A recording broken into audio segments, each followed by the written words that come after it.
আল্লাহ তাআলা বলছেন ইন্নাল্লাহা আশতারা মিনাল মুমিনিনা আনফুসাহুম ওয়া আমওয়ালাহুম বিআন্না লাহুমুল জান্নাহ। নিশ্চয় আল্লাহ তাআলা ক্রয় করে নিয়েছেন মুমিনদের কাছ থেকে তাদের জান এবং মাল, বিনিময়ে আল্লাহ দিয়েছেন জান্নাত। তাহলে মুমিনদের কাছ থেকে মুমিনদের জান মাল দুইটাই ক্রয় করে খরিদ করে কিনে নিয়েছেন যেন কে? আর বিনিময় দিয়েছেন কি?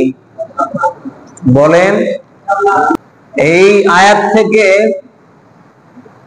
এতটুকুন শিক্ষা আসে, মুমিনরা যদি সত্যি সত্যি জান্নাত পেতে চায়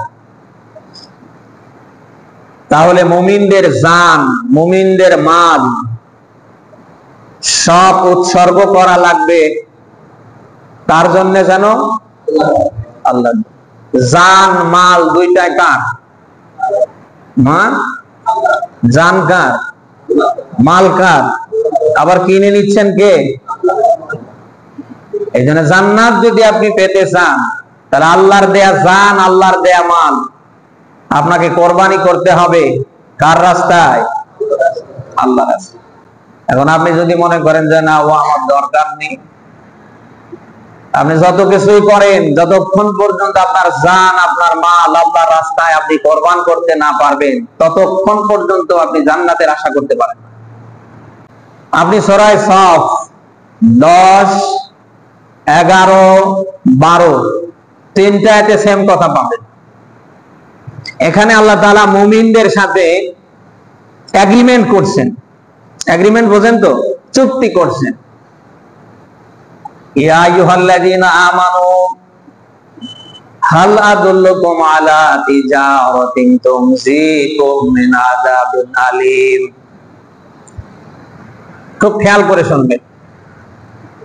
আল্লাহ পাক বলেন, ও ঈমানের দাবি করো যারা, আমি আল্লাহ তোমাদের বলছি, আমি কি তোমাদের একটা ব্যবসার সন্ধান দিব না যে ব্যবসা করলে তোমরা জাহান্নামের যন্ত্রণা, শাস্তি থেকে বাঁচতে পারবে?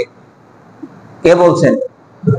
তাদেরকে, যাদের ঈমান আছে, যারা মুমিন তাদেরকে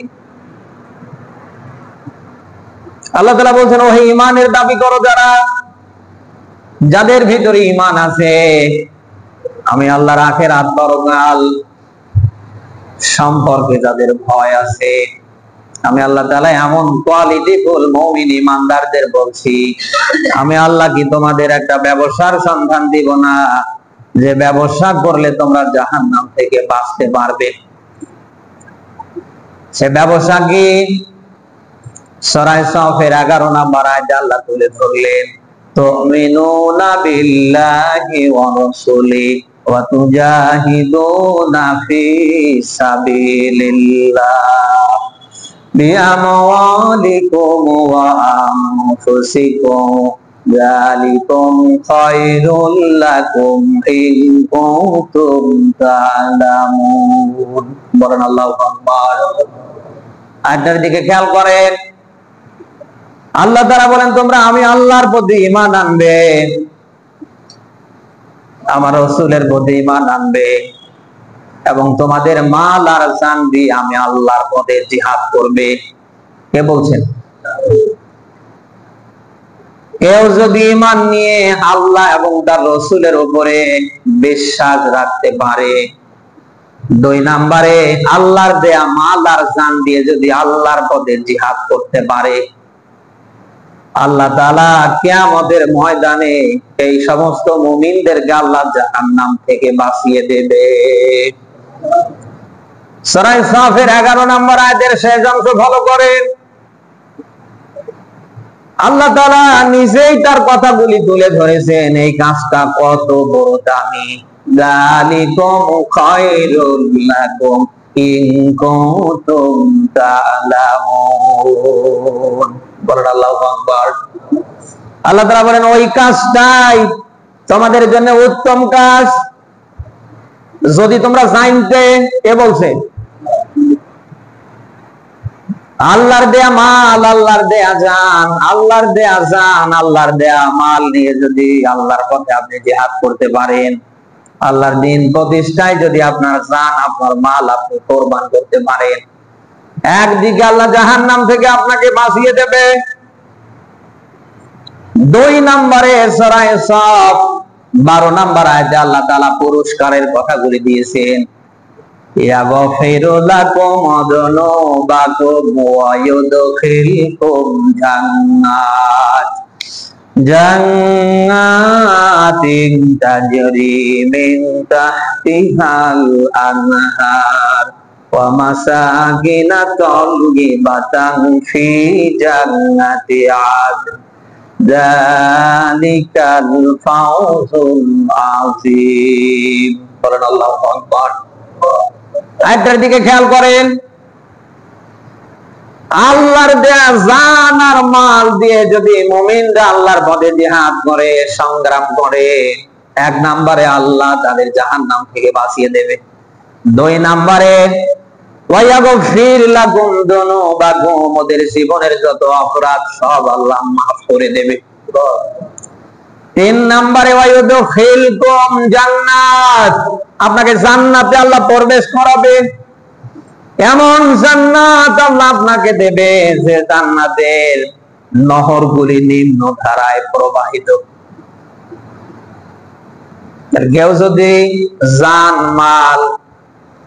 মাল আর জান দুইটা দিয়ে আল্লাহর পথে সংগ্রাম করে, আল্লাহর পথে জিহাদ করে, আল্লাহর বিধান কায়েমের পক্ষে জান আর মাল দিয়ে ভূমিকা রাখে, 1 নম্বরে আল্লাহ জাহান্নাম থেকে তাকে বাঁচিয়ে দেবে।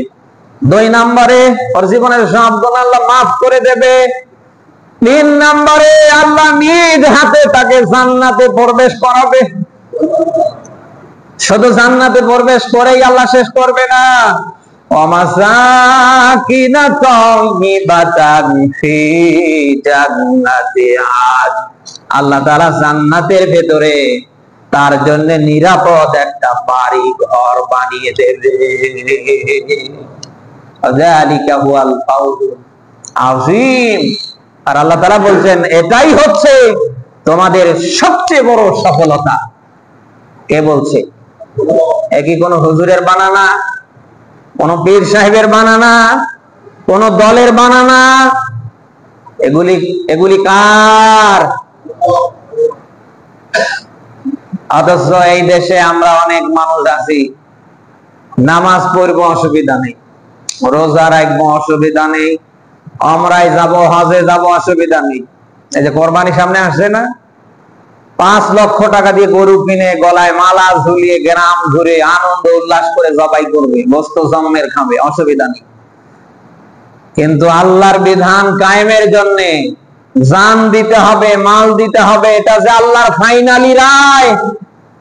আপনি যদি এটাতে জান মাল না দেন, আপনার জান মাল যদি এই রাস্তায় ব্যয় না হয়, আপনার নামাজে, রোজায়, হজে, যাকাতে, দানে, সদকায়, আপনার এই 5 লক্ষ টাকার কোরবানিতে জান্নাত মিলবে না। আপনি যদি জান্নাতে যেতে চান, আপনাকে আমি বলছি, চোখে আঙ্গুল দিয়ে বলছি, কোরআন শরীফ ভাষায় আছে, গিয়ে খুলবেন সূরা সফ, কোন সূরা?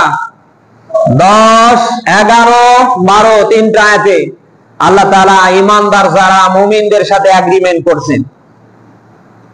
আমি আল্লাহ কি তোমাদের একটা ব্যবসার সন্ধান দিব না, যে ব্যবসা করলে 1 নম্বরে জাহান্নাম থেকে বাঁচতে পারবে, 2 নম্বরে জীবনের সব গুনাহ মাফ হবে, 3 নম্বরে আমার বানানা জান্নাতে যাবে, 4র্থ নম্বরে আমার বানানা জান্নাতের ভেতরে স্পেশাল ঘর বাড়ি তোমাদের জন্য নির্মিত হবে। আমরা কি চাই? চাই শুধু তো মসজিদে। এখান থেকে বের হলেই তো আমরা এটার সহ্য করতে পারি না। জান দিয়ে মাল দিয়ে আল্লাহর বিধান আগামীতে এই বাংলাদেশে জিন্দা হবে, আল্লাহর বিধান দিয়ে আগামীতে দেশটা চলবে। যারা এই কথা বলে, অলরেডি আমরা তাদেরকে পাকিস্তানের দালাল, রাজাকার, কত ট্যাগ ইতিমধ্যে দেয়া শুরু করেছে। যারা আল্লাহর বিধান জমিনে আল্লাহর দেয়া জান দিয়ে মাল দিয়ে কায়েম করতে চায়, আর তাদের নিয়ে যারা বাজে মন্তব্য করে, আমার মনে হয় এদের মাথার ভেতরে পায়খানা ছাড়া কিচ্ছু নেই। মগজ থাকলে কোন বিবেকবান মানুষ এই ধরনের কথা বলতে পারছে না।